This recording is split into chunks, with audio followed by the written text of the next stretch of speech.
और कहने के बाद मेरे भैया इधर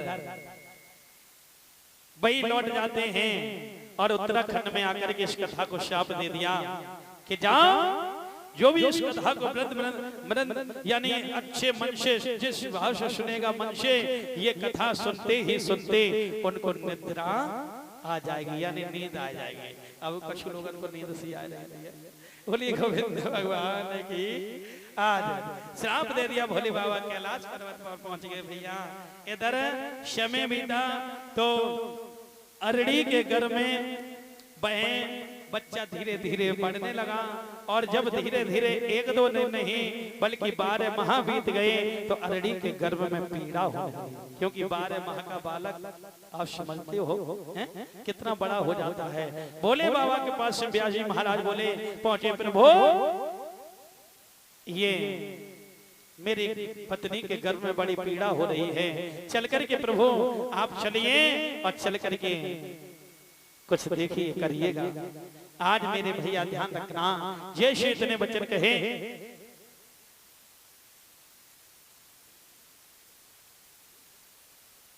आज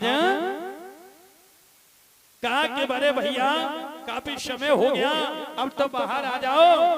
कहा भोले बाबा आ तो जाएंगे जब ये दुनिया पूरी निर्मोही हो जाएगी, किसी को किसी के द्वारा यानी मोह नहीं रहेगा, ये दुनिया उलट पलट हो जाएगी, निर्मोही हो जाएगी, यानी बाप को बेटा कुछ नहीं समझेगा और ये कोई किसी का सम्मान नहीं करेगा, तब मैं जन्म लेकर के आऊंगा। भोले बाबा ने सोचा कि इसमें तो बहुत समय लगेगा हैं?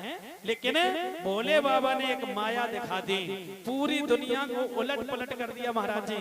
जब उलट पलट किया तो देखा कि दुनिया निर्मोही हो गई, यानी कोई किसी से मतलब नहीं रखा, प्रेम नहीं रख रहा है। तो उसी समय लिखा है, बताया कि जन्म लया सुखे देव ने और मार लपेटे और चले भागते बन को लगे व्यास जी संग हो रामा, लगे व्यास जी संग।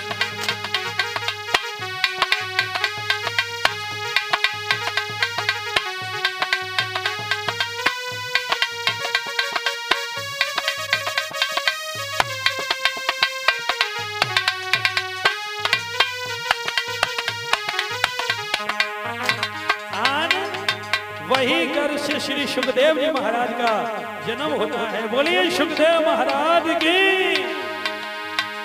अरे जन्म लयो सुखदेव ने मार लपेटे और चाल भागते बन को लगे व्यास जी संग हो रामा, लगे व्यास जी संग।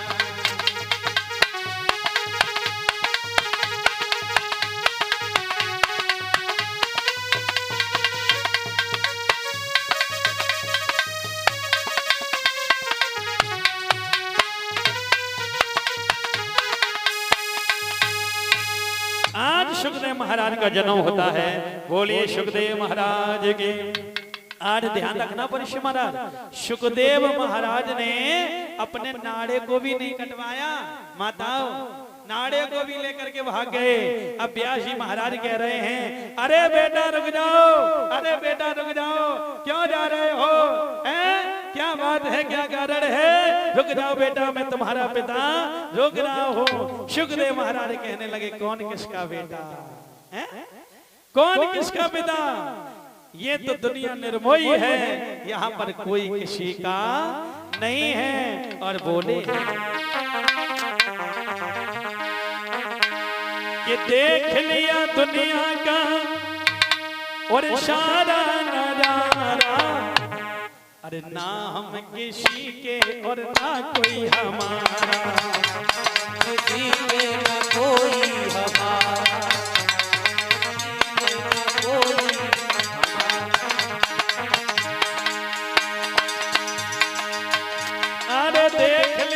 मोतिया का सारा नजारा। अरे ना हम किसी के और ना कोई हमारा, किसी के न कोई हमारा, ना हम किसी के न कोई। और माताओं एक बात और कहिए, अरे मतलब से भैया भैया पुकारे, मतलब से भैया भैया पुकारे, मतलब से भैया भैया पुकारे, मतलब से भैया तू भैया पुकारे। और मतलब से स्त्री पति को निहारे, मतलब से स्त्री पति को निहारे। सो कैसा कि हमारी माताएं यानी देवियां भी सोचती हैं कि जब तक जेब में पैसा शरीर में ताकत है, हाँ यानी जब बाहर से कमा करके आओ तो हमारी माताएं देखेंगी बेटा के चेहरा की तरफ, बेटा लट तो ना आओ, और देवियां देखेंगी जेब की तरफ के जेब चुकी है खैर माफ करें।